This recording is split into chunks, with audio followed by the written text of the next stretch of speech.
Hello, audio marks coming to you from the Sage-Owned Public Library. Welcome to the Marks for Life podcast with your hosts, Jimmy, CJ, Joe, and Jared. Woo! The four horsemen of podcasting. Four casual trend marks wrestling fans who give you a direct line to all things in the squared circle.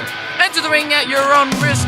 We pull no punches, we hit hard, and we will slam you all the info you need to know. So, ladies and gentlemen, are you ready? Let's hit it! And welcome to this week's edition of Marks for Life podcast. I am your reigning audio mark, CJ. Raining? You're not raining much right now, but that scone is the only thing you're raining. It's a cookie. You might as well be a friggin' scone. And I am one half of your Marks for Life Expedition champions, Joe, the one who does not have the belt right now. It's Jared's half of the timeshare until Evolution. Until we defend at Evolution, we'll see what happens. Well, until Survivor Series. We need it to be Survivor Series so I can get the belt back, guys. I mean, you're not going to get the belt back. Patreon this. Patreon and petition. Change.org. Give CJ the belt back. Nobody wants to see you as champion. You're kind of like... There's a reference. There's a guy... You're like the Jinder Mahal on this podcast. They keep giving you championships, and someone's just waiting for the young up-and-comer to get rid of you. Don't hinder my gender, bitch. Or maybe you're more like Randy Orton. Both Smackdown guys, which leads us into our first topic. Yeah, see, that was my segue, yeah. Mm-hmm. Smackdown 1000 was this past week, folks, and holy crap. There was a lot of crap put into 2 hours. Joe, your thoughts? I think it needed a third hour.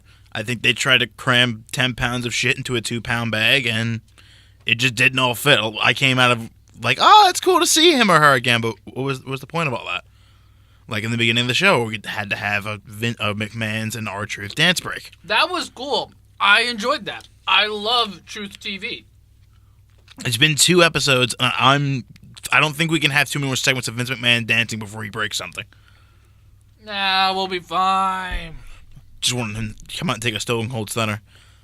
But I love that the greatest SmackDown stable of all time got their due, Evolution. Alright, we need to talk about that. What the fuck? They were only on Raw, right? I think the only time that we ever saw them on SmackDown may have been during the feud with The Shield. And that wasn't even all of them. Ric Flair was like half dead at that point. And that wasn't even real Evolution. That was Bautista, Randy Orton, and Triple H, and Flair like denounced them before the Shield match anyway. So yeah, they were dead or something. That was the only time that I can ever think of Evolution being on SmackDown, because their entire run was during the original brand split. Yeah, they were all on Raw. And the first one we got to SmackDown was Batista, and he was already broken apart from the group at that point. So yeah, that was just, they were all Raw. No, Randy Orton was on SmackDown too at that point. Oh yeah, because he had the feud with the Undertaker. Yeah.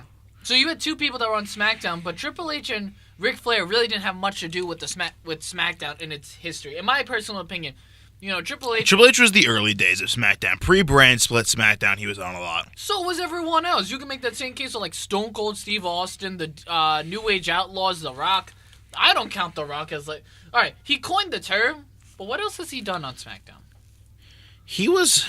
Well, I feel like once SmackDown started becoming its own thing, he already started his movie career. Exactly. He really didn't build up SmackDown. He did have a very nice feud with Brock to put him over. I guess, but that was like Raw. Wasn't that Raw at the time? Oh, yeah, right. They hadn't done the brand. That was like right before the brand split. Yeah, because then they put Brock on SmackDown. Rock was already halfway to Scorpion King, and then Eric Bischoff's like, here, Trips, have a World Heavyweight Championship belt. Have the one that I've been keeping in my basement for 15 years as memento since WCW folded. Was it 15 years? Or like no, it was like 4 years. Yeah, pretty much. And I'm pretty sure they defended it during most of the invasion. I don't think that belt left until after they made the Undisputed Championships. It really didn't leave all that long. No, it didn't. But yeah, that Evolution segment really confused me. I was happy Randy Orton kind of ripped into Evolution.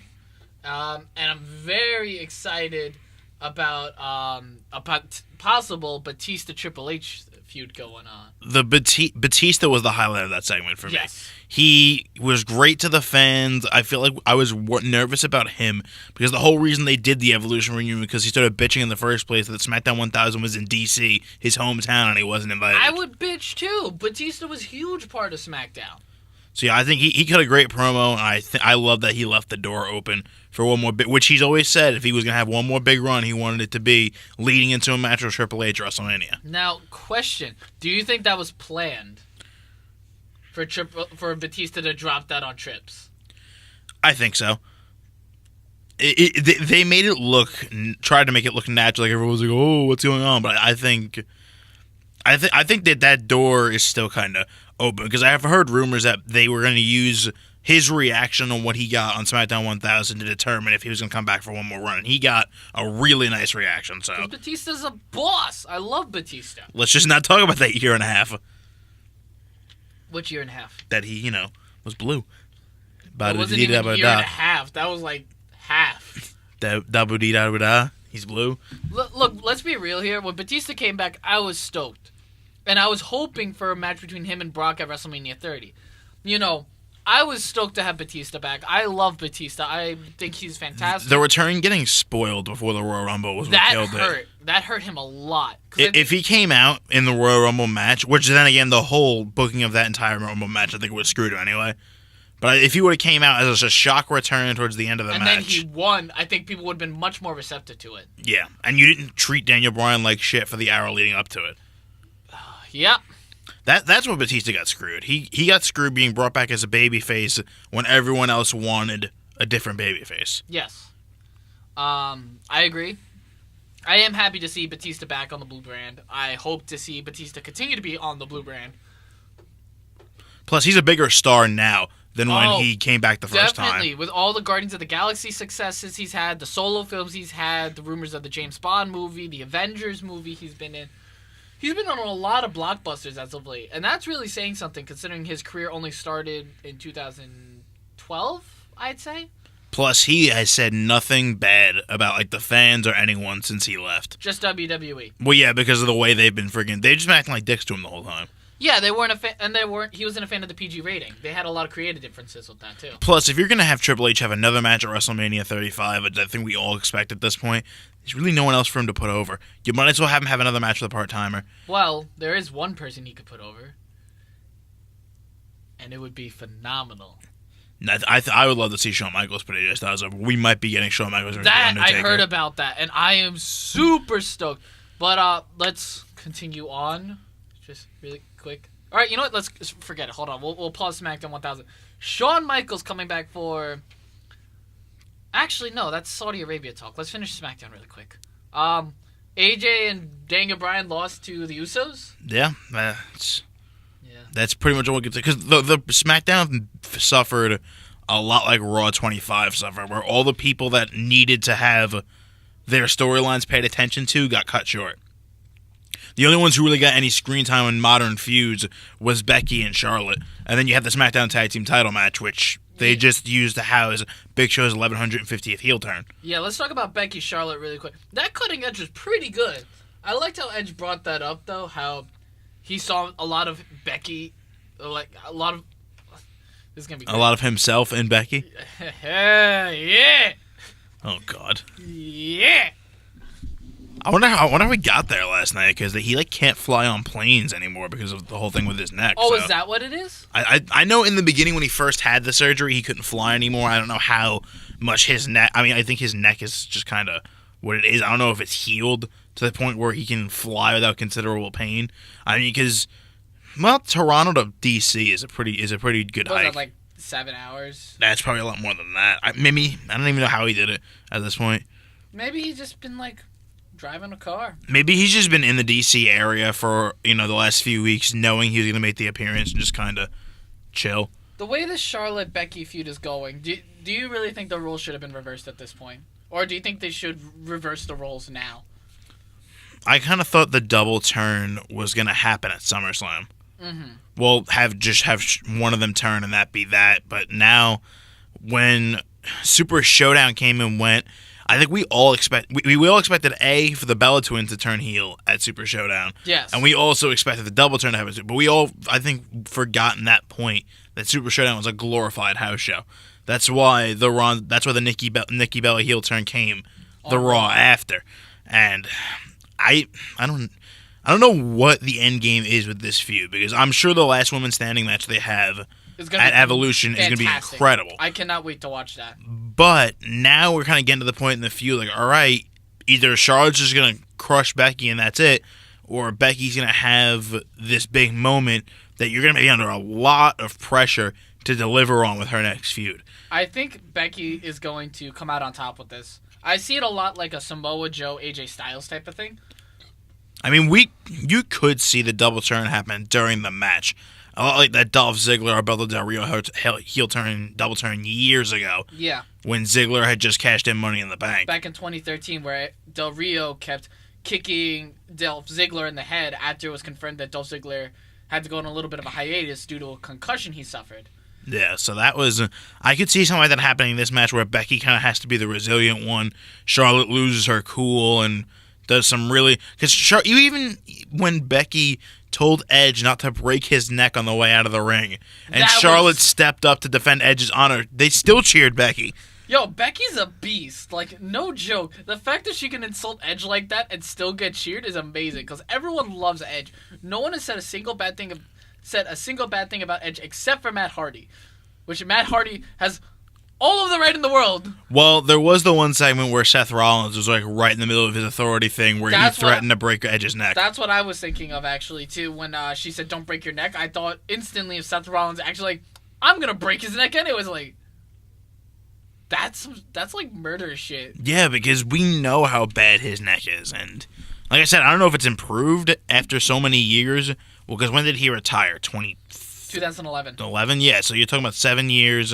It's probably healed up somewhat. I mean, I'm sure it has, but I think it was one of those degenerative things where it's like, you still can't take another bump. Yeah. I think just taking jabs at his neck is more than enough. Yeah. Especially because he retired so young, at 38, if I remember correctly. Well, plus, especially now with all the medical research they're doing in general, Vince McMahon does not want to have someone get hurt on his watch. Of course. Because you saw what happened with Tyson Kidd. Tyson Kidd. Possibly Jason Jordan now. Yeah, Jason Jordan, it's looking like he's done. We haven't heard any rumblings ever since. And I don't know where that whole Gable Roode thing is going now either. It's not glorious. But continuing on with SmackDown, after that phenomenal promo we also had multiple Money in the World Cup. World Cup qualifying. What the fuck is a World Cup to qualify to determine the best in the world, but there's only one international guy in the whole damn thing, and it's Rey Mysterio.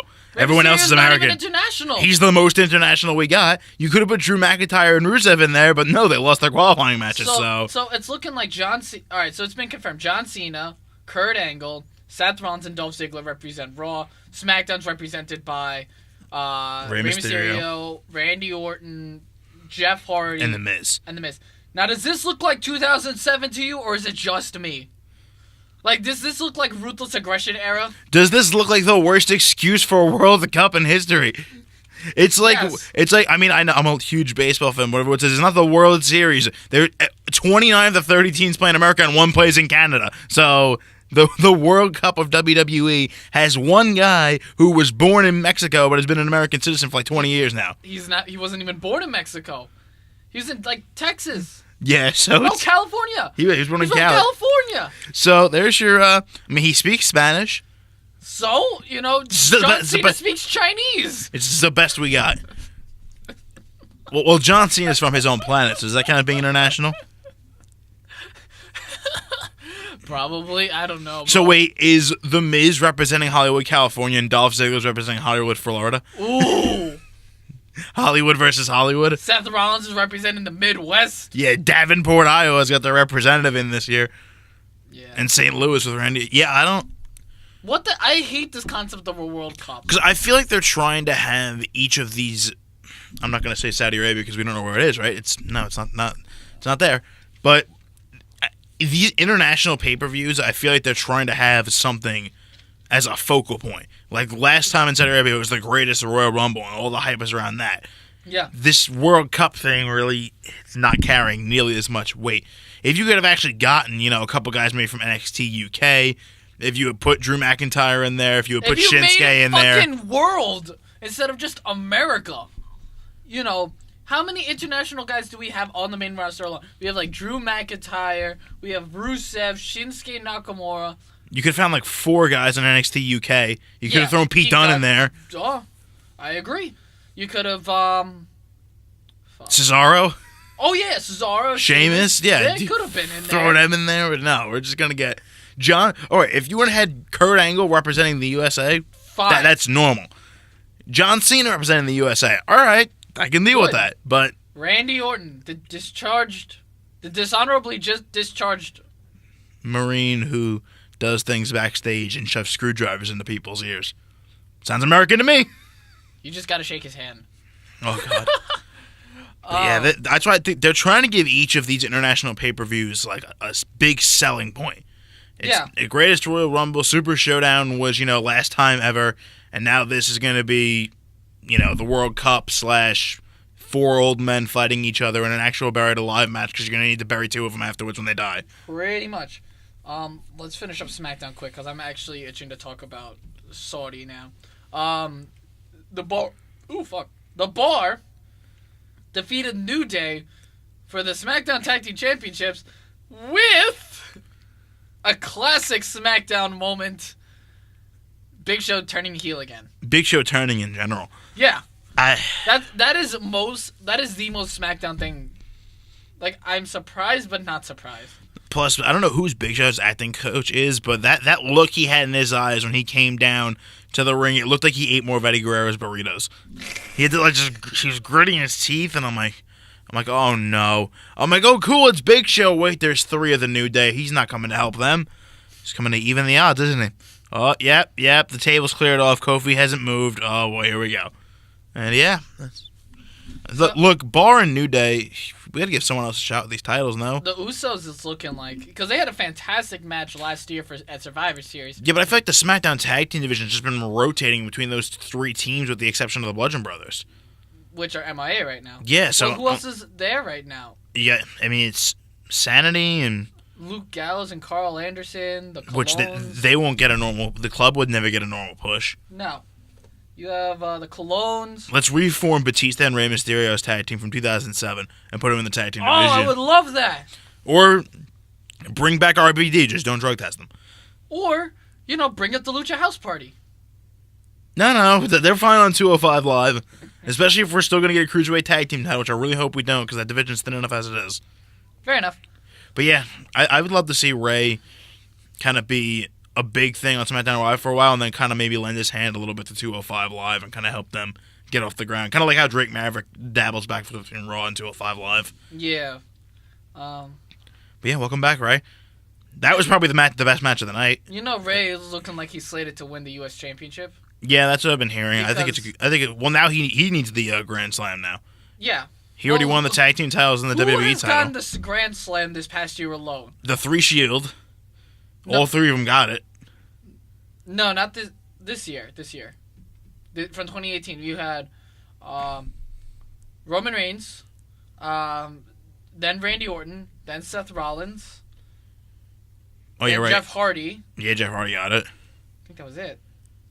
I can't remember any other Grand Slams. What I feel like there's one. Because Dean Ambrose got it last year. Yeah, he did. When he won the... Oh, no. Wasn't Ziggler a Grand Champ?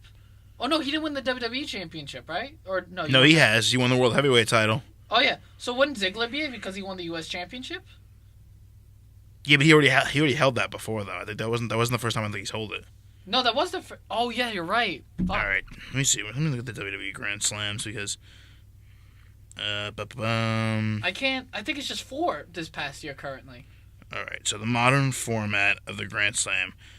Yeah, Jeff Hardy, Seth Rollins, Randy Orton, Roman Reigns. That's all that happened this year. Yeah, and then Ambrose and Jericho was last year. Yes.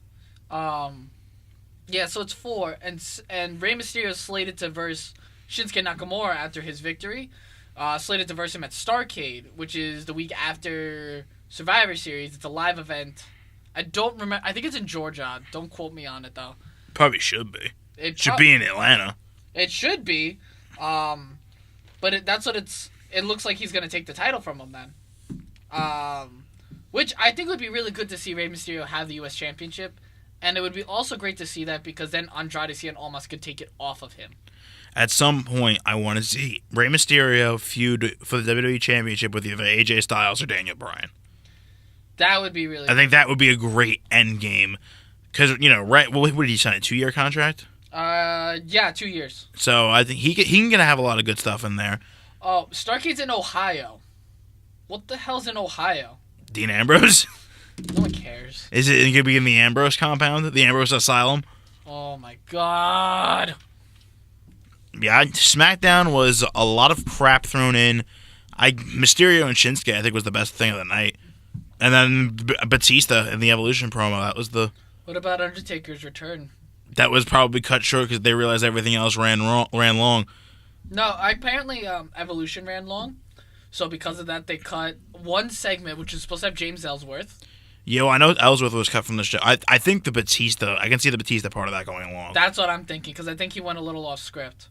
And then Rey Mysterio's match had to get cut short. So this way they could fit Undertaker in there. Yeah, because Undertaker's a little bigger than James Ellsworth. Yeah. And then Undertaker's like, DX, I got 3 words for you. Rest in peace. I mean, look, we got Undertaker on back-to-back nights of programming. Granted, one was pre-taped and the other one was that, but this is the first time we've had that in a while. Fair enough. And then, no word from The Rock, which kind of... They did show a tweet from him. A tweet? Well, because, I don't know, I had a good feeling he wasn't going to... He's got so many different commitments, and I feel like if you weren't going to get him to take that much money to go to Crown Jewel, I don't think you were going to have... I mean, it's a... Maybe next year when they have the 20th anniversary of SmackDown, because they're really having 2 anniversaries in a row for SmackDown. Because the 25th anniversary of Raw and the 1000th episode of Raw at least had a good chunk of time between it. It's only this is episode 1000, and next year's the 20th anniversary. So maybe they'll do a little bit more with that show. Maybe. Especially now that knowing by this time next year they'll have Fox in their corner. So maybe they'll be able to kind of get some more money to get some of the bigger names in, have some more screen time to play with. Well, it was like that too with Raw 1000, because right after Raw 1000 was the 20th anniversary of Raw. Yeah. Because I remember that because that was both with CM Punk's reign. It's just hard.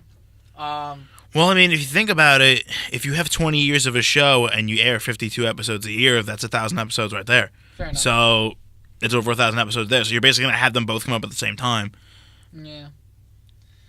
But let's move on. Yeah. Something we've been hinting at it for a while. Saudi Arabia, Crown Jewel. Where do you want to start with this? You want to start with the good stuff? Is there any? DX. All right, so Shawn Michaels is coming out of retirement and reformed D-Generation X with Triple H to take on the Triple brothers. H's got a lot of hats going on right now. He's feuding with The Undertaker, he's reforming DX, he's reforming Evolution, he's hinting at feuds with Batista. He's just all over the map right now. Yeah. Good businessman. With Triple H taking on the Brothers of Destruction, Undertaker and Kane. Will this be a train wreck?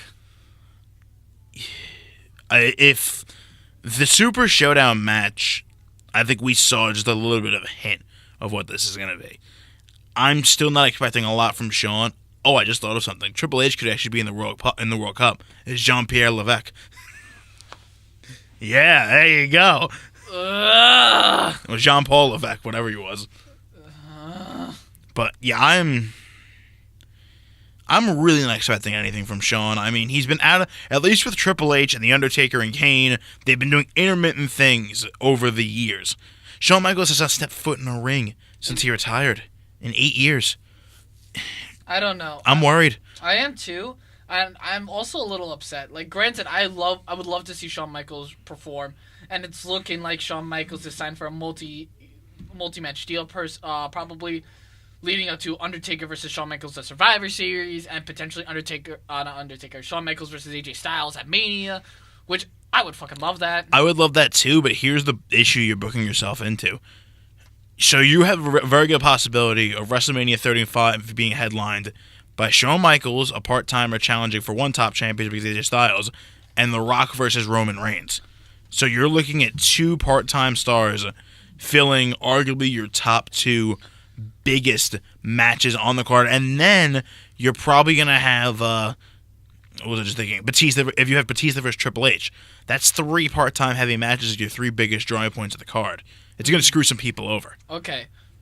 On the flip side, though, the benefit of past eras, Ruthless Aggression era, PG era, even Attitude era, they had a lot of big name stars, household names that were able to really pass on the torch like that. Granted, if we're there live for 35 and we get to see Batista versus Triple H and The Rock versus Roman Reigns and Shawn Michaels versus AJ Styles, I'll pay for it twice. Oh, yeah. But I'm saying, like, for the company, it's good to have the part-timers come back to get eyes on the product as well as to get eyes on the product as well as to put up these stars over. And these stars need to get put over like that.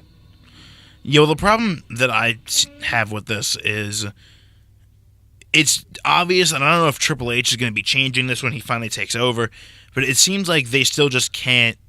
They're afraid to stand on their own with their stars. You have AJ Styles, Roman Reigns, and pretty much the Shield and AJ Styles are the 2 organic things that have been built up well. But there's been a lot. Daniel Bryan's kind of is in between from the previous era.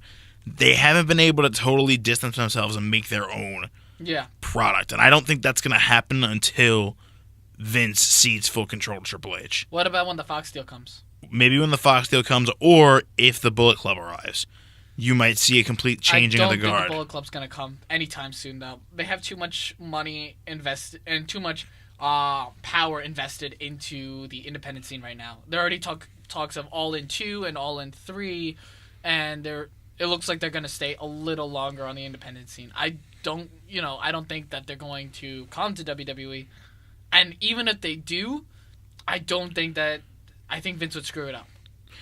It's a good chance he would. Maybe they would wait until Triple H took over, especially because now you have Cody in there being like, look, Vince McMahon did not know how to use me in my time there. So, and at one point they had their hands on Kenny Omega and couldn't keep him. So, well, they didn't realize the potential he had at the time. It's going to be, if that happens, I think professional wrestling would change completely. The WWE could change completely. I think these Saudi Arabia shows, though, I do like the idea of kind of having them be kind of like this super card type deal where you bring in some older names for this one-off deal, because it's canon. It's like the old Insurrection shows, or it gives it gives the fans a good show, and at the end of the day, it really doesn't have a huge stamp on everything that's going on. I like that idea. I think we could be heading in that direction once this WrestleMania cycle ends. The big thing I want to talk about Saudi Arabia, though, is Saudi Arabia as the location itself. Yeah, there's a lot of heat coming from the U.S. Senate on this. There's a lot of controversy going around, for those of you who don't know, about Saudi Arabia, who is being accused of murdering a Saudi journalist, if I remember correctly. And there's a lot of heat going around about Saudi Arabia. A lot of companies are cutting ties with Saudi Arabia. WWE is currently monitoring their situation with Saudi Arabia while receiving pressure from the United States Senate's office to withdraw. There have been rumblings backstage from different wrestling stars saying that they don't really feel comfortable going to Saudi Arabia. Meanwhile, other people, such as Randy Orton, Kevin Nash, JBL, have been outspoken in saying that they should continue to go to Saudi Arabia. What is your thoughts on this? I do wonder if there's a clause in that contract that would allow WWE to back out on a deal like this just 1 year in. And if it is true that this is the way... I was never a fan of going to Saudi Arabia to begin with. And it's nothing against the country itself, but when you have the fact that you still can have the women wrestlers compete there, and now you have all this controversy coming up about Saudi Arabia, it just seems like... And it doesn't really seem like Saudi Arabia is as huge on the WWE as we all thought. Because remember, that event, Crown Jewel, was supposed to happen in a lot bigger venue, and they already moved it once. They did move it, you're right. They downsized to a place that has like 1/5 the crowd space where they were supposed to go. I think if you have to do that now in just the second event, when you get into year 3, year 4 of this deal, you might not be seeing the dollar signs that Vince McMahon thought. So maybe it's not looking like as profitable a venture, both with the outside stuff going on and just that it doesn't seem to be a hugely popular entertainment venue, and it looks like it's going to start dropping money very soon. Yeah, and in addition to that, Vince McMahon's wife, Linda McMahon, is in the government currently. She's in charge of the Small Business Association and the president's cabinet. It doesn't look good if her husband is still making ventures into Saudi Arabia when the entire United States government is kind of opposed to it. You know what I mean? It's a very delicate deal for WWE, and I think that's a huge problem people have is that, it really walks that fine line between morality and, morality with public relations and making a business. So it's very hard for them, and I can see that. It's just, I think that they have no choice but to pull out. But the problem is this event's in, 3 weeks? 2 weeks? Not even. So... Was it November 4th? 2nd. November 2nd. Same week as Evolution. So you're gonna have a hard time getting out of this deal now. If you had this problem and you were considering pulling out in September, August, then you can probably do it a lot cleaner. But you're only a couple weeks away from this thing happening, and maybe after this show, you decide this just isn't for us. But it's gonna be very hard. And what are you gonna do then? If you do have to move it, are you going to be able to get that kind of paycheck for a guy like Shawn Michaels? So now you're not going to have him come out of retirement and go to Saudi Arabia. You have to move to a completely different location now. Yeah. It changes a lot of things. The only reason why we were even able to get Shawn Michaels out of retirement was because of the paycheck provided by Saudi Arabia. And that's the other reason why you also got Brock Lesnar back for one more show. Was because of the Saudi Arabia paycheck. Which I didn't want him back, but it's probably in Vince McMahon's head too. You have two guys that came in, and now you're going to have Kurt Angle competing for that paycheck. And Jeff Hardy too, and Jeff Hardy's dealing with injuries. And it's a big paycheck. It's an important one for guys who are, not really involved in some of the bigger storylines to get a spot on a show like this. Like it is with Evolution, where if you have a woman that doesn't really compete a whole lot, but she gets put in that battle royal, now they're getting pay-per-view checks. So now it could mess with that too. So there's a lot that goes into moving a show like this beyond the moral issue of should we still have it. It's not like they can just take it and put it somewhere else because of the fact that it's so close. They'd have to find a random venue to put this large of a show. And no, not many international venues are going to be available this short in advance. You're probably not going to be able to get something like Wembley. You're not going to be able to move it there, and it's going to be hard. Maybe if you want to try and go to somewhere else in the Middle East, it's going to be hard to find an available stadium that is at least close enough to where it doesn't totally derail travel plans, but also fits a big enough crowd to where it wouldn't make as much of a difference. Yeah, there's a lot that WWE has to reflect on with this business decision with Saudi Arabia that I don't think we really predicted something like this happening. I don't know. You might have. I think we all saw dollar signs for the WWE, and we knew that's why they were going to do it. Yeah. I just don't think we were thinking something's going to happen. None of us expected something to happen there that's going to pressure them to pull. I did think eventually that they might start losing some money. I didn't think a 10-year contract with an area of the world that you really don't have too much experience in if you're the WWE. I didn't think a 10-year contract was very smart on their end to get into something like that without knowing how profitable it was going to be. Yeah, there's a lot of reflection there. With that one, definitely. Even with the card choice and stuff, it looks like it's really heavily relying on part-timers and stuff, as well as it's just a really rough situation. It's gonna be. It's not fun to be Vince McMahon right now. No, God no. You're getting phone calls from a lot of different angry people, angry for a lot of different reasons. Yeah. You know who's not angry though? Well, actually, no. Scratch that. People are also angry. Let's talk about this WWE Evolution. The all-women's pay-per-view taking place the Sunday before Crown Jewel, October 28th, featuring matches such as Ronda Rousey vs. Nikki Bella for the Raw Women's Championship, a last women's standing match being contested between Becky Lynch and Charlotte for the SmackDown Women's Championship. You have Kairi Sane defending the NXT Women's Championship against Shayna Baszler. You also have just been announced a Women's Battle Royal at Evolution with the winner receiving a future title shot. Alexa Bliss and Mickie James taking on Trish Stratus and Lita.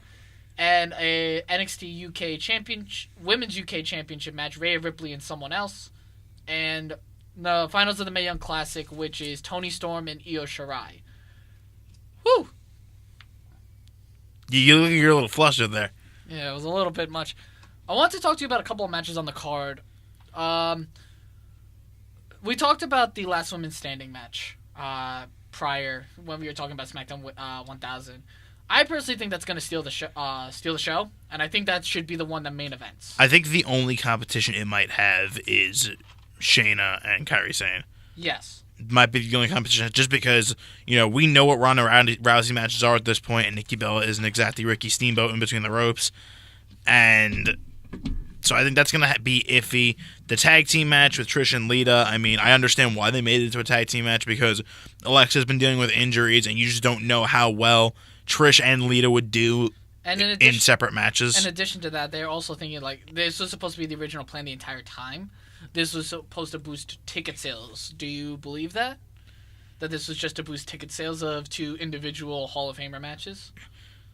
I feel like there wasn't nearly as much spotlight on Lita and Mickey as there was. Trish and Alexa was the main focus. I don't think Lita and Mickey was being approached with the same. I think either way, you have 2 Hall of Famers on the card, you're going to get people to buy tickets. The problem I'm having is that, so now you've gone from 2, let's say you went from 2 15 to 20 minute matches down to 1. Yeah. And you're cramming almost every other woman on the roster, and that's not in a title match, into that Battle Royal. So how long is this show going to be? Because, you have 3 title matches, you have the Battle Royal, the Mae Young Classic, and 4 title matches, the Mae Young Classic, the Battle Royal, and the tag team match. Yes. So you're at 7 matches. How long? You're not going to have each of those matches go, 25, 30 minutes. You're not going to have Nikki Bella and Ronda Rousey go 25 minutes. Ugh, no, you don't want that. So, maybe you'll have some weird kind of cameo backstage stuff, but I feel like we're running into some timing problems because basically, remember the card that we looked at had a special, that was leaked but eventually proven untrue, had a special thing for each woman to do. Yes. You had Naomi on the card against Melina possibly. You had even the smaller women on the branch who didn't get title matches had something to do. Now you're taking women like Naomi and Asuka and Nia Jax who have gotten huge pushes, and maybe Nia Jax and Tamina might have a last minute match added to the card. No, they're already been confirmed for the Battle Royal. Yes. Which is probably the biggest thing I wanted to talk to you about. You already started to go into it. The Women's Battle Royal was announced on Raw. What the fuck? It's it's such a lazy way of doing it, and a lot of people have been commenting what the hell? You have people such as I'm naming people. These are also the same people that have been kind of outspoken against it, or like a befuddled look on Twitter. You have Naomi, the Iconics. You have Lana, Carmella. They were all giving weirded out looks. You also have the Riot Squad entered in there. You have Nia Jax. You have Asuka's in there. Asuka's in there. Yeah, what the hell is up with that? You could make some better, lower card matches out of all the people in this Battle Royal. Now it's a question, who's going to win? There's no one that can win without someone getting slighted. Yeah. You give it to an upstart like Ember Moon, but it's why didn't Asuka win? But you give it to Asuka, it's why didn't Nia win? Or why didn't this one win? There's always, I feel like you're booking yourself into a corner, and I like that there's a few interesting possibilities for who could win. I personally do. I think Asuka should win to get her back into the SmackDown Women's title hunt. I agree, especially either her. I think it should come down between her and Naomi, especially with the, their friendship that's been shown in display. I would like to see that, especially because they were the 2 that won the big women's Battle Royals this past year. Asuka winning the first ever Women's Royal Rumble, and Naomi winning the Women's WrestleMania Battle Royal. So now, are Bayley and Sasha also in this Battle Royal? They have not been confirmed yet. Well, I know Sasha's injured, so she might not be. Maybe Bayley. I would obviously love to see Bayley win that Battle Royal, but God, I feel so bad for that woman. I think that they could have done away with the Battle Royal and threw it as a... Sonya Deville and Mandy Rose, they're also in there. I think they could have done a tournament for something like this. Would have been better. and then have a smaller battle royal. But I think a tournament would have been really good to have on there. Like maybe have 3 matches dedicated to the tournament, two like, and then the finals go on there. But you also have the finals of the Mae Young Classic, which is also going on at that time. Or they could have just put it into a women's tag team title, like Coronation. I feel like would have also been infinitely better than this. The problem is they're using Evolution as a plot device to give people build. It's like, oh, you're going to do this for Evolution. Evolution is the only thing you need to worry about. You just get thrown on the card for Evolution. That's all you need to worry about. But I was a fan of the concept when it first came out, but I think they're doing this is a very ham-fisted way of trying to, like, I remember when ECW got their own pay-per-view in 2006, and 2005. No, it was 06, December to December. Oh, I meant when they were under the WWE banner. Oh, yeah, okay. No, the one night stands were good, but when you gave them their own pay-per-view in 06, Vince totally screwed them over. Paul Heyman had none of his guys. He was forced to have Bobby Lashley win that main event, and the pay-per-view went 2 hours maybe. So, and half of it wasn't even built. I fear that Evolution may be heading down this same path, where some of the matches won't have enough build. Everyone else who's halfway decent is getting crammed into a battle royal. I think there won't be enough to write home about after this show goes off the air. Yeah, I'm not confident in at least some of the matches. And a lot of the reason people are saying for the battle royal is to fit a lot of women in there, from the past eras. People like Michelle McCool or Jacqueline or Beth Phoenix or Molly Holly, Ivory. I wouldn't be shocked if a lot of the women that came back for the Rumble are in this battle royal too. But I don't want to see a second Rumble. That's pretty much what this is coming down to, is a second Rumble. Yeah, it's basically where we're at. And now, because I feel like this is going to be, now, this year was the year of all the firsts for the women's division. First ever Royal Rumble, first ever all-women's pay-per-view. Hopefully they'll announce the first ever women's tag team, the new women's tag team championship. But now you're going to get to the next calendar year soon. And you can get back to WrestleMania season, so now all of a sudden the first ever women's battle royal at WrestleMania, the first women's royal, it's got no luster anymore. Yeah. So is the WWE still going to pay as much attention to it now that it's not as historic, now that it's not the first time ever? Is it going to be given the same look? And I think it should be given the same footing as the male Royal Rumble. But once the historicalness of it wears off, where's it going to put it? Is WWE going to pay nearly as much attention to it now that this whole women's evolution will be an extra year old and none of these things are really groundbreaking anymore? That's what I'm worried about. I feel like if Triple H takes over, then yes, it will be, on equal footing. I think Vince McMahon, he's looking more to see the money in it. I know Jimmy and I think we talked about this, how, we were talking about this because I think that the last thing that women need to do is to main event at WrestleMania. And Jimmy and I were talking about this, that the only way that my personal opinion, I think Ronda Rousey and Charlotte Flair will main event WrestleMania for the Raw Women's Championship. My personal opinion, because that is the last big thing they want to do. You brought up big things. That is the last big thing to do. That is the biggest thing, and he sees dollar signs with that. I agree. I think the women have to deliver to prove him right. The thing is, and I'm not saying this to kind of shortchange the women anyway, at least talking for this year's WrestleMania. On paper, there is so much on this show. Yes. You have a good feeling that Roman Reigns is going to be at or near the main event again. Where we're going to have another Undertaker match. We're going to have if you have Triple H and Batista, if Shawn Michaels comes back, you're talking about 4 matches right there that could main event. Yes. And I think anyone outside of Ronda Rousey because of the mainstream attraction, and I guess Charlotte Flair because of the fact that she is a Flair and is wrestling royalty, who else do you have that would be worthy of that spot to deliver in that spot? That's the only thing. I think that's why Ronda Rousey and Charlotte Flair have to make that impact. In my personal opinion. I think that they are going to do that in New York, which is probably going to be the most receptive place to have it at a WrestleMania, is to have the first ever women's main event of WrestleMania at New York. I feel like there's a lot of history in New York. And to have it there, and I'm not tooting our own horn because we're from New York. I'm tooting it because of the fact that it's New York. It's where it all started for wrestling, and I feel like that'd be a perfect place to put the stamp on it. And I feel like with that, if they can deliver with that, McMahon will see them on equal footing. The only way that something else goes above this, in my opinion, as you were bringing up, Rock versus Reigns, definitely could main event. They are on the same level because it's The Rock. No one else can challenge Reigns for the Universal Championship, in my opinion, at Mania. Maybe Braun, but Braun has lost a lot of steam in these recent couple months. He needs to destroy.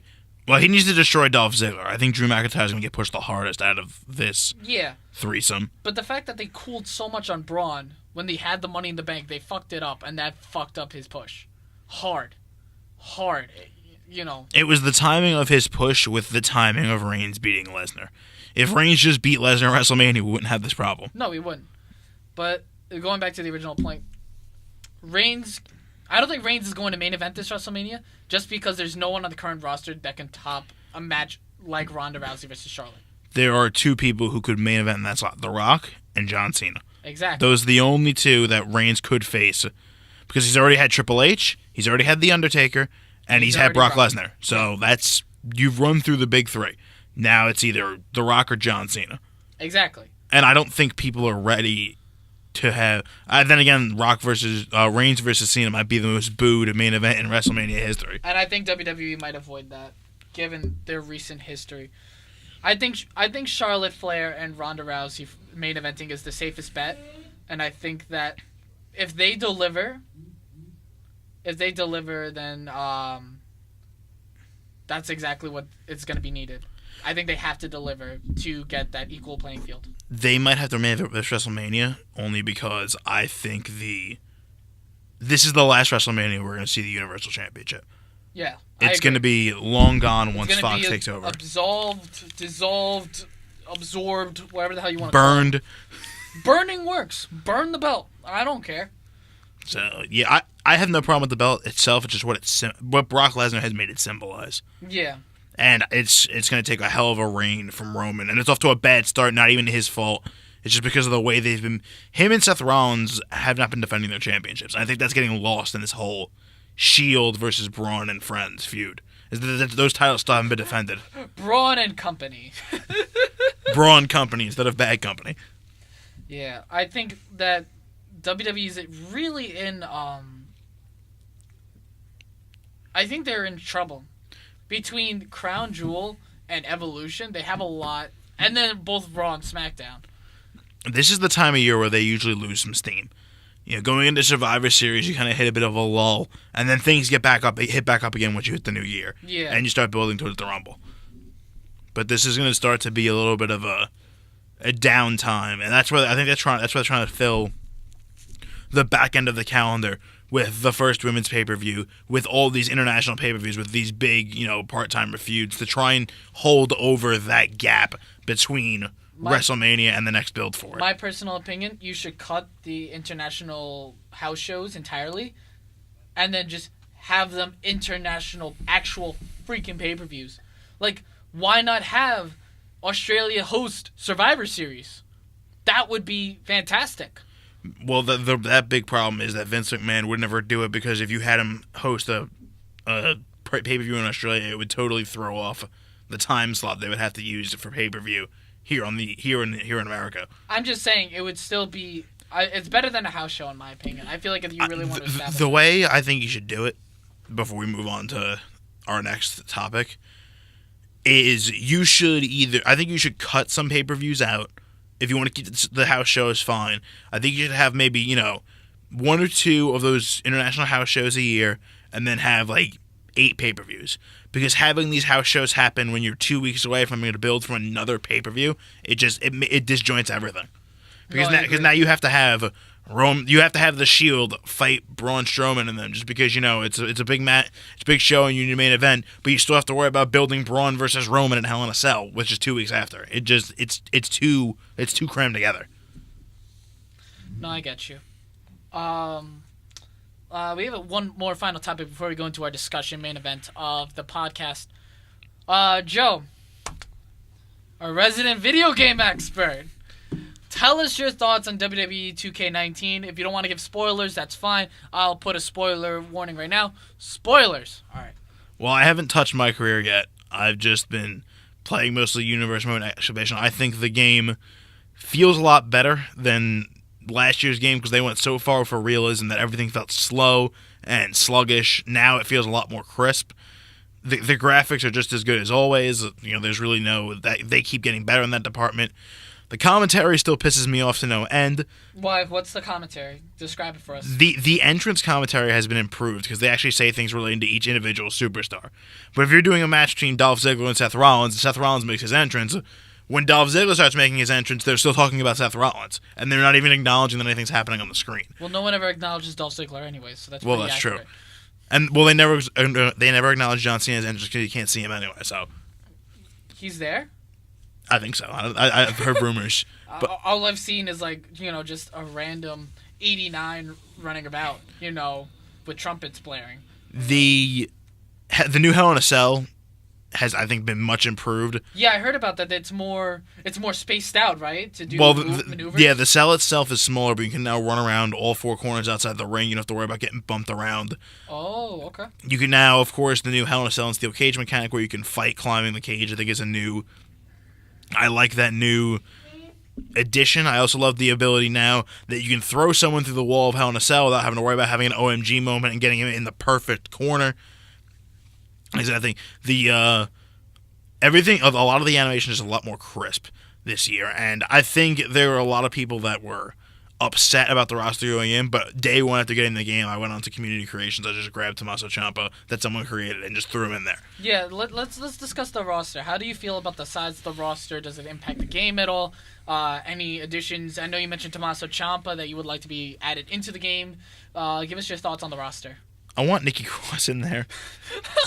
But I feel like the way, and the thing I like about this roster, they did put a lot into NXT, but when I went deeper investigating into Universe Mode, there are only 3 women built into the NXT roster on disc, and that's Shayna Baszler, Bianca Belair, and Kairi Sane. What about? Oh, but they're adding more though, right? They are adding more when the pack comes out later. And I know Candice LeRae is being added in. Lacey Evans being added in. So, but yeah, right now I had to put some of the Legend women on the NXT roster in Universe Mode because I'm like, all right, so I want to have Kairi Sane have a match, but I don't want her fighting Shayna Baszler. Who else is left? Bianca Belair. That's it. I go, well, this is humbling. Painted into a corner. Do you think they should have cut some of the Legend spots? For the they should have used them better. They just imported the same Legend roster from last year. And I think, a year where you had the Dudley Boys and Jeff Jarrett all going into the Hall of Fame. And they usually have, a nice little DLC pack that centers around the Hall of Fame class. But they didn't even do that this year. Do you think they might do that later on this year after... Well, isn't it Titans are supposed to be? Well, the Titans pack is Bobby Lashley, EC3, and the War Raiders. Oh, and Ricochet. Yeah, and Ricochet. Okay, so maybe going into the new year, they might have something like that. I wish they would, and, I just... There's a lot of wasted... Like, Bruce the Bar Beefcake is still in the game. We still have 3 duplicates of Undertaker that all have the same current-day Undertaker face. So whether you're playing as Ministry Undertaker or American Badass Undertaker, which Ministry Undertaker isn't even in the game this year...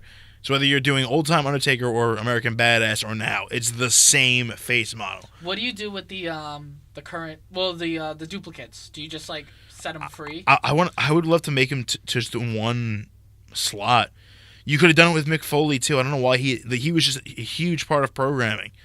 I don't understand why you don't put him in the game. Have Mick Foley be selectable, and then if you want to be... if you still have the ability to select him more than one time. So if you want to do, one Cactus Jack, one Dude Love, one Mankind, you can still do it. I know WWE Smackdown vs. Raw had that feature with Shawn Michaels and DX. They had a different entrance, a different attire and stuff. Same moveset, but, they came out differently. But going back to the question, what do you do with the duplicates? Do you just put them as, a free agent so they never show up? Yeah, well, because they're not put into Universe Mode by default. So, that's good. So you only have one Undertaker, one Triple H. I mean, if you really want to mess with some shit and just have 4 Triple H's running around doing the whole thing and having 3 Steve Austins. Imagine that. They would run Raw. 2-man power trip. Ha! 6-man power trip. Woo! But yeah, I think it's a decent enough game. I think they're doing incremental improvements. It just angers me that 2K has done such a phenomenal job with their NBA series. Every year, the game looks better. The rosters are very up to date. They've put so much time and effort into making sure each player comes out feeling unique. I just don't understand why WWE can't be shown that kind of love. I don't know if it's something that like 2K doesn't have the type of manpower to dedicate 2 yearly releases. I do think something like WWE could benefit from maybe once every 2 years being released, and just do like Grand Theft Auto has been doing with Rockstar. Grand Theft Auto 5 came out in 2013, and they're still pumping up updates into it now. So I think WWE would really benefit from not having to re-release every single year. Do you think it would help if they cut down the roster size and then, or not really? Like what I'm thinking right now is when you brought up the video games. Also, NBA 2K was like their beginning, if I remember correctly. That was like the thing that really like put them on the map. 2K had a big foothold with football in the mid-2000s before EA bought that whole license out, and that was that. So they took over NBA 2K, I think 2K6, I think was their first one. Do you think that WWE is still too new, or like too not untrustworthy, like the sales, like the amount of time and effort and money they put into it? Do you think that they might not see as much of that money coming back? Like, what are your thoughts on that? I feel like WWE is too much of a niche product to have a game come out every single year. UFC gets away with it because they have so many fighters rotating in and out, and EA, does the same thing with all their games. So, I mean, we know what to expect from UFC, even though doesn't do every single year. They do have a little bit of a layoff. WWE's pretty much been the same roster for the past couple of years. Yeah, so, I mean, the roster shouldn't be smaller, because I feel like even when they make the roster bigger, there's still a lot missing. No, I meant the legends, though. Like, specifically the legends and the duplicates. The duplicates should be a problem that was fixed years ago. They should have found a way to put them into one slot and just make it so the roster at least is a little bit tighter, so you don't have to scroll through 3 different Shawn Michaels to get to where you want to be. And I think the Legends roster would be fine if you used it better. Yeah. If you at least looked at the Legends that have been, I think they should have something different with the with the roster window. I feel like, I know cutting off on Mania is usually what they have to do. But, keep your eye on like the legends that start showing up more and more, or start getting talked about more. Eventually we're going to have to put Hulk Hogan back in the game. Yeah. Because it seems like he's slowly starting to get his way back. So I think they just need to make the legend spots they just make more sense. They need to use it better. Final question. Have you tried the story mode yet? I haven't touched my career or anything like that yet, because, I've been more into universe mode. And I heard the career mode is excellent, though. Yeah, the career mode hasn't seen a lot of. I played the last few. I didn't touch it in 2K15 because it was a joke, but it's getting a lot better. Yeah, and it's giving you more. The biggest complaint still is they still don't have the ability to create a female competitor. Really? In my career. Ooh, yeah, that's pretty. Well, maybe it's because of the female roster in general. You don't really have much leeway with that. It's possible. I think that's one of the big complaints that I still have with having that career mode. And I feel like the match types need to be a little bit more updated. So we've seen a casket match on WWE TV in the last year. You've been saying this for months, is that you want a casket match. I'm one of those people that if I see it on WWE TV, I want it in that game. I want the Ambrose Asylum match in there. We just had a casket match. They put the Wyatt compound in the game this year, which is great. But if you don't play it in my career mode, you're just Irish whipping guys into trees and, hitting them with a couple weapons that are around. It's just a skin for a backstage brawl. You can't do anything with it. And they tried to make this game a little more, fun and carefree. Like, big head mode is hysterical. The Bludgeon Brothers entrance on big head mode is great. What is big head mode? Well, you have to unlock it, but when I obviously pre-ordered the Ric Flair edition, I got the season pass for free, and I unlocked everything. And yeah, big head mode, you just throw it on, and the guy comes out with an enormous head. And when it's the Bludgeon Brothers coming out with their masks, it's pretty hysterical. All right, well, we'll have to put that on our social media, watching you play this game. We'll have our show tournament soon, and Jared will be the first round bye because we know we'll beat him. Oh yeah, totally. All right, we're going to go to commercial break, and then we're going to hit you with our Smackdown 6 out of the Smackdown 1000. It's going to be a three-way for the TNA heavyweight title and sacrifice between you, Kurt Angle, and Samoa Joe. Now, before you get there, you have an important step tonight as you and X Division champion Petey Williams take on the unlikely duo of Kurt Angle and Samoa Joe. You know, they say all men are created equal, but you look at me and you look at Samoa Joe, and you can see that statement is not true. See, normally if you go one-on-one with another wrestler, you got a 50-50 chance of winning. But I'm a genetic freak, and I'm not normal. So you got a 25% at best at beating me. And then you add Kurt Angle to the mix, your chances of winning drastically go down. See, the three-way at sacrifice, you got a 33 and a third chance of winning. But I got a 66 and two-thirds chance of winning, because Kurt Angle knows he can't beat me, and he's not even going to try. So Samoa Joe, you take your 33 and a third chance, minus my 25% chance, and you got an 8 and a third chance of winning at sacrifice. But then you take my 75% chance of winning, if we used to go one-on-one, and then add 66 and two-thirds percent, I got a 141 and two-thirds chance of winning at sacrifice. See, Joe, the numbers don't lie, and they spell... Thank you for that math lesson, Scott Steiner. Never gets old. Welcome back to Marks for Life Podcast. We have to find another promo because I'm loving promo bumps. They're just fantastic. All right. So, as we discussed at the beginning of the podcast, SmackDown 1000 happened this past Tuesday. Now, the original concept with SmackDown had Paul Heyman on the creative team as well as being the general manager, and he decided to focus his entire show around 6 stars. Eddie Guerrero, Chavo Guerrero, Rey Mysterio, Chris Benoit, Edge, and Kurt Angle. There we go. Thank you. I'm like, there was so more. So, in honor of them, because they were dubbed the SmackDown 6, we have decided to put our SmackDown 6 top 6 out of the history of SmackDown. You want to start off with some honorable mentions? I got a couple. Joe, if you want to start first, or if you want me to start. All right. Honorable mentions for me.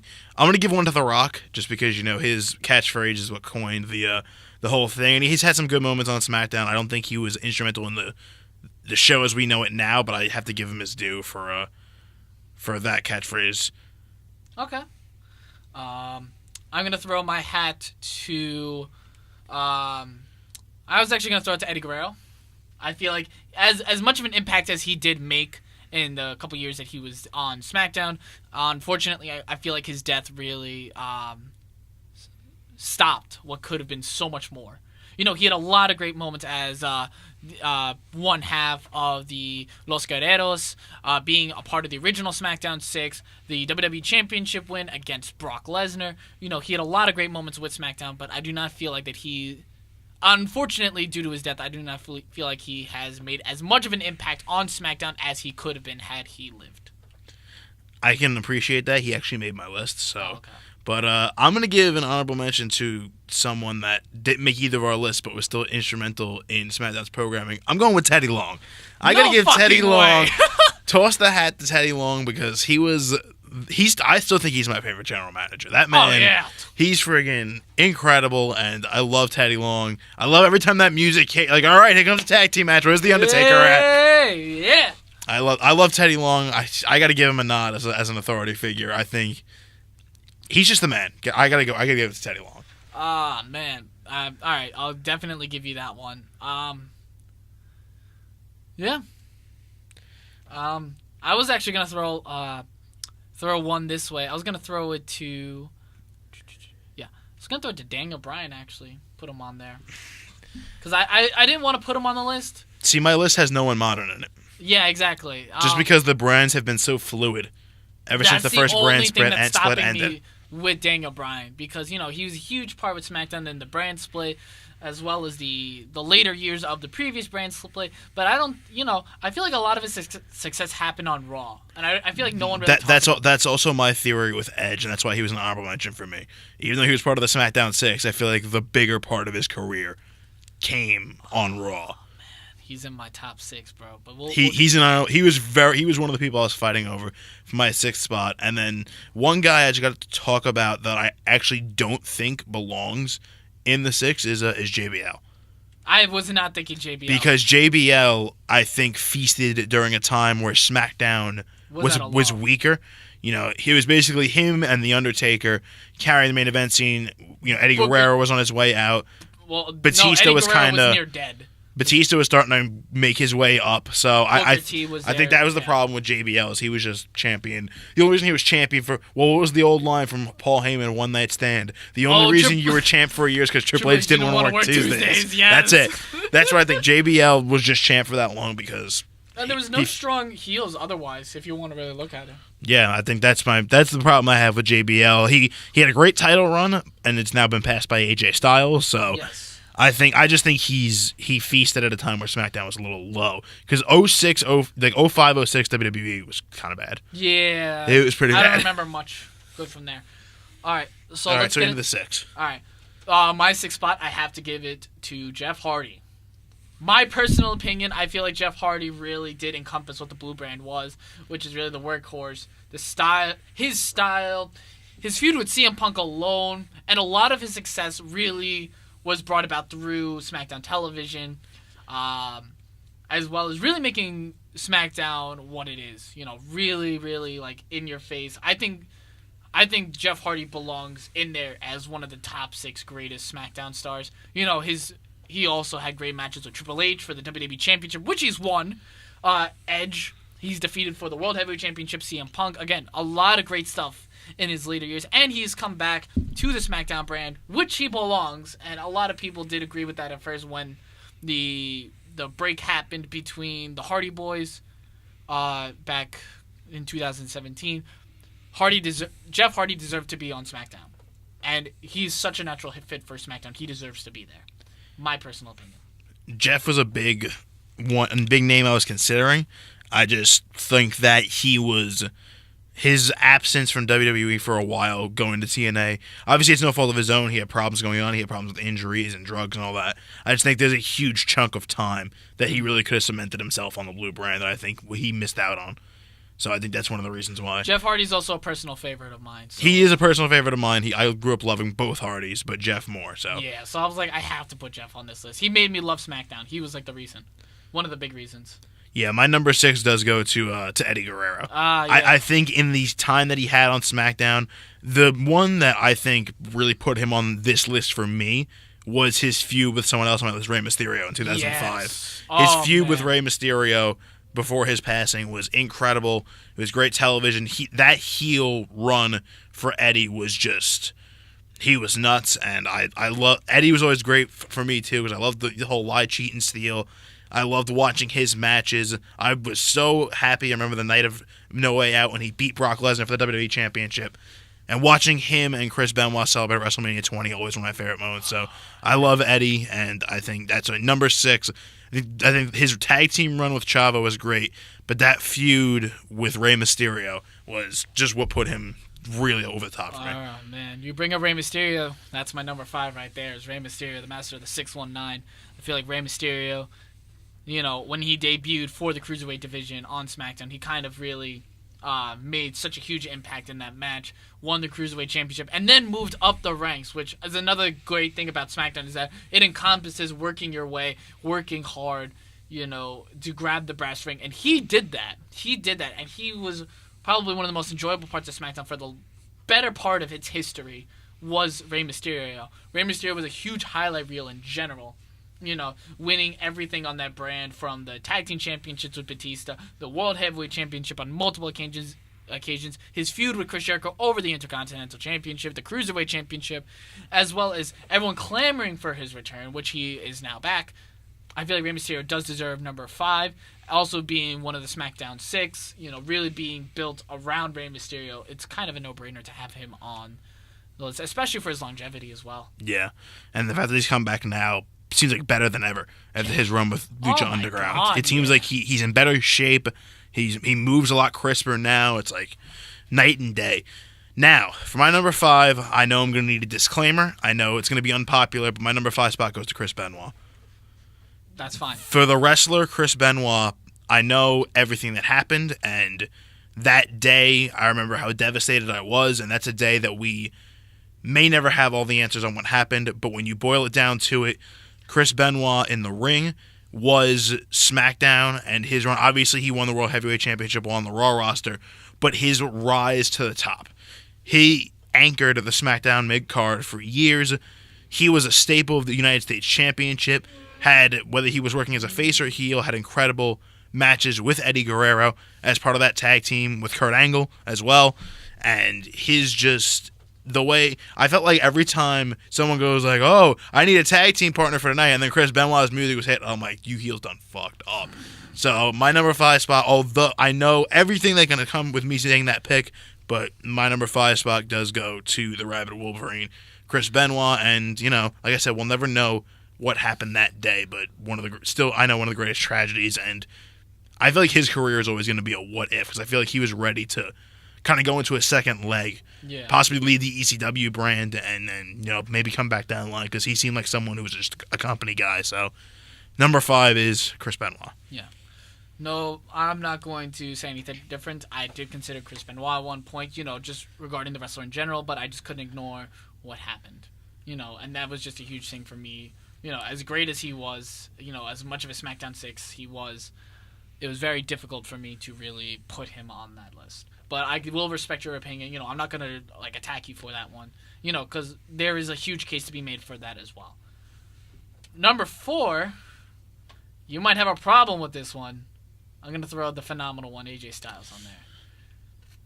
The only, in my opinion, highlight from SmackDown in the past couple years has been AJ Styles.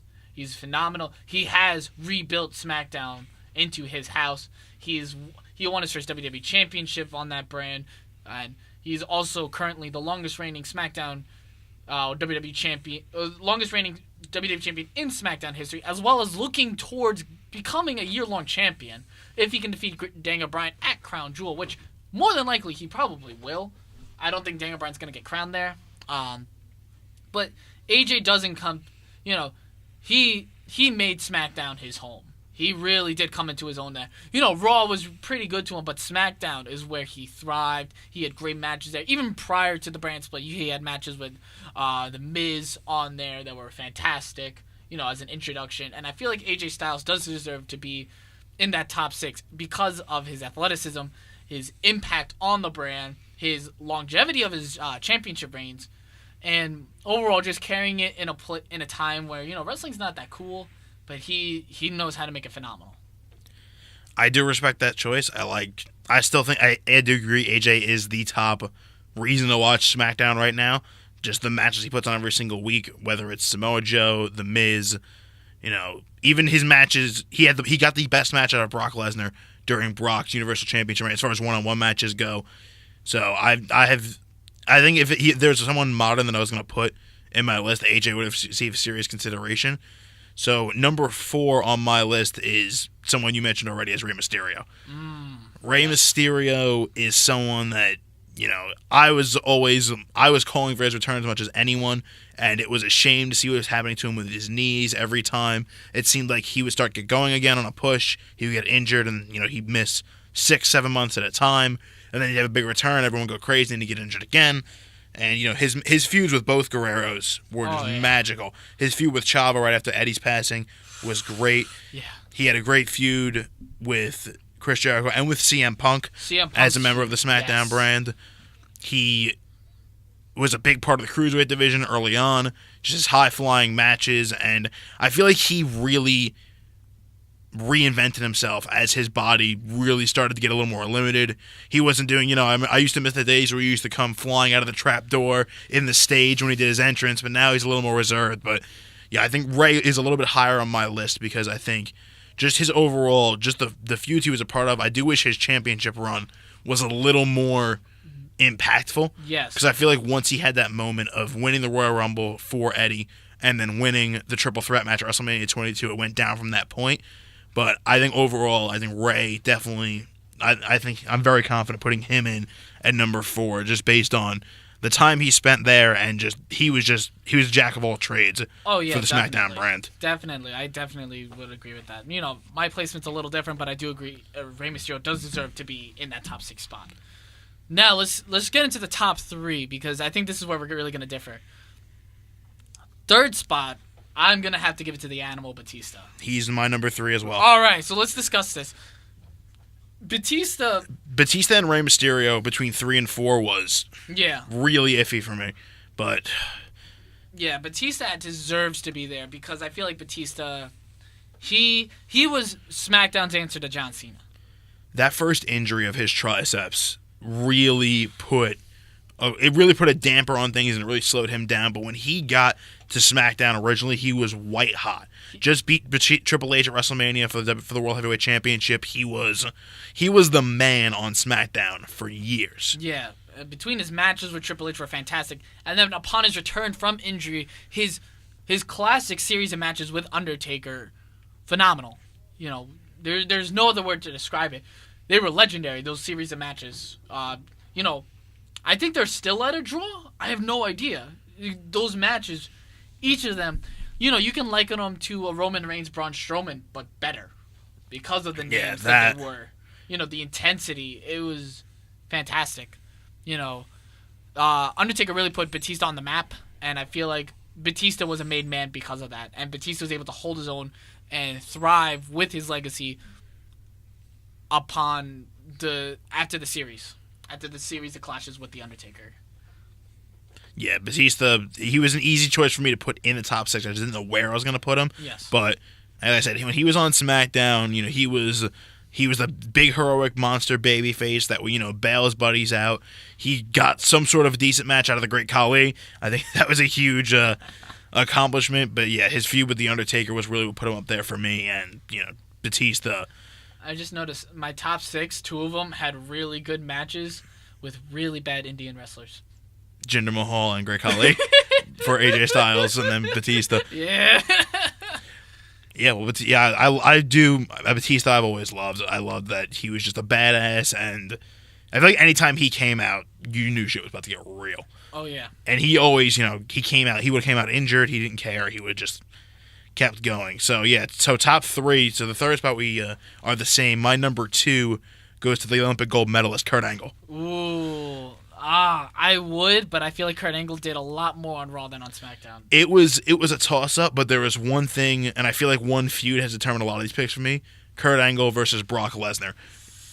That series of matches in 2003, that puts him... Kurt Angle is one of the greatest in-ring performers that we have ever seen.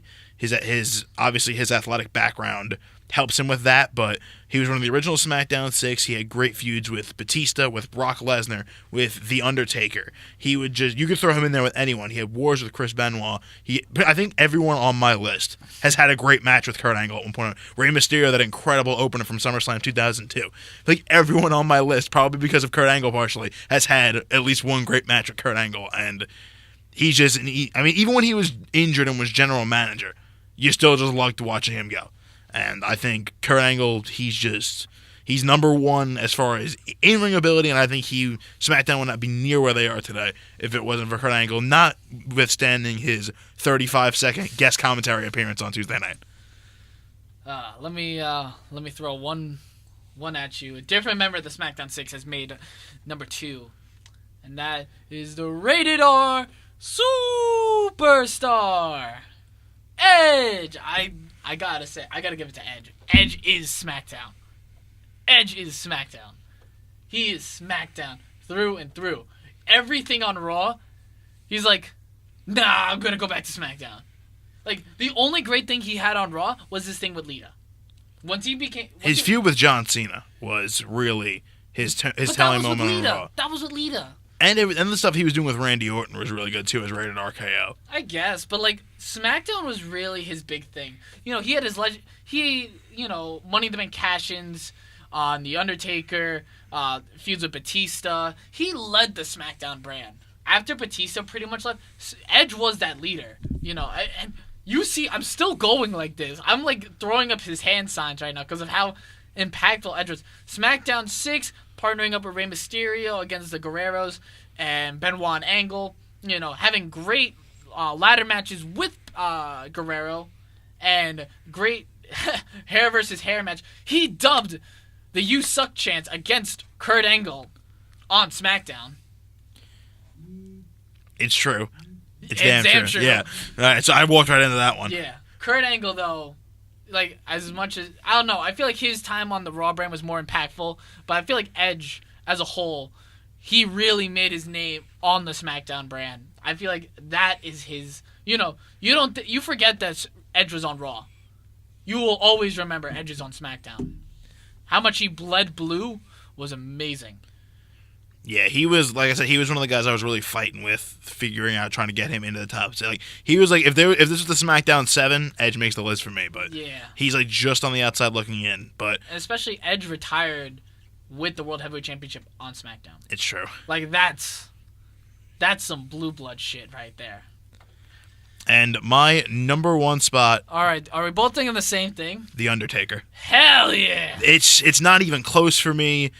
I feel like he smacked all he had to do before that brand warfare match last year at Survivor Series was walk out and any of you lose, you're gonna have to deal with me, and they didn't lose. But good, they shouldn't have. When the Undertaker came back as the Dead Man, he has had I think just like I said about Kurt Angle, everyone that we've said today in this segment had at least one match, if not one feud, with The Undertaker.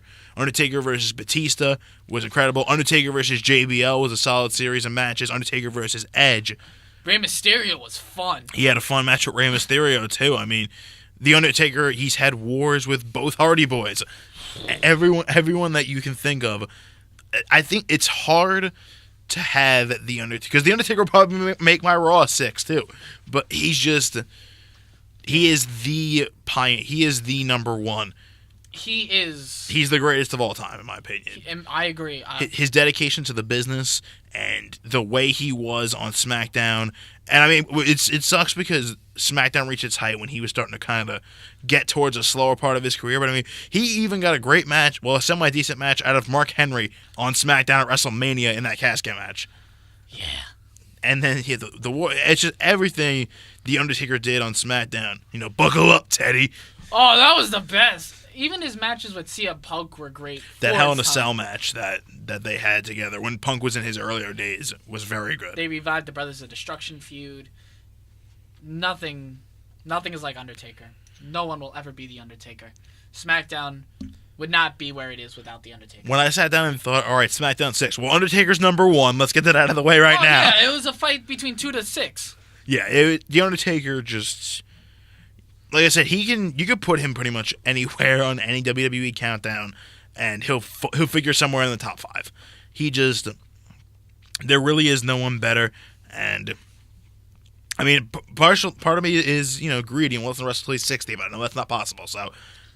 Hey, we already got to see him wrestle once, and that was enough. Yeah, and I just think he's the man, and we're not going to stop talking about him forever. But no, yeah, the SmackDown 6. I mean, we could have disagreed on everything else, but we both would have had Undertaker number 1. I was tempted to put James Ellsworth as a joke, but thank you everyone for tuning in. That seems to be the end of our podcast.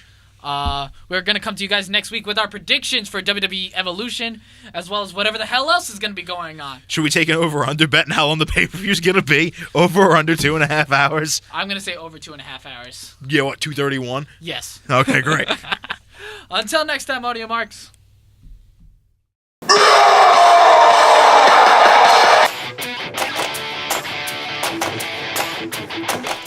Thank you, everyone, for staying tuned to our podcast. Special shout-out to the Sachem Public Library for the continued use of their equipment and space. Continue supporting us by rating and subscribing through Patreon, Audio Boom, Stitcher, TuneIn, CastBox, Radio Public, iHeartRadio, Spotify, Google Play Music, and Apple Podcasts at Marks for Life Podcast.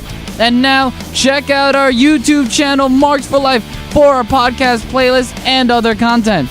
Please follow us on our social media on Twitter at Marks for Life Pod, Instagram at Marks for Life Podcast, our Tumblr page, Marks for Life Podcast, and our Facebook page, Marks for Life Podcast. And email us at marksforlifepodcast@gmail.com for any questions, comments, or feedback. Until next time, Audio Marks.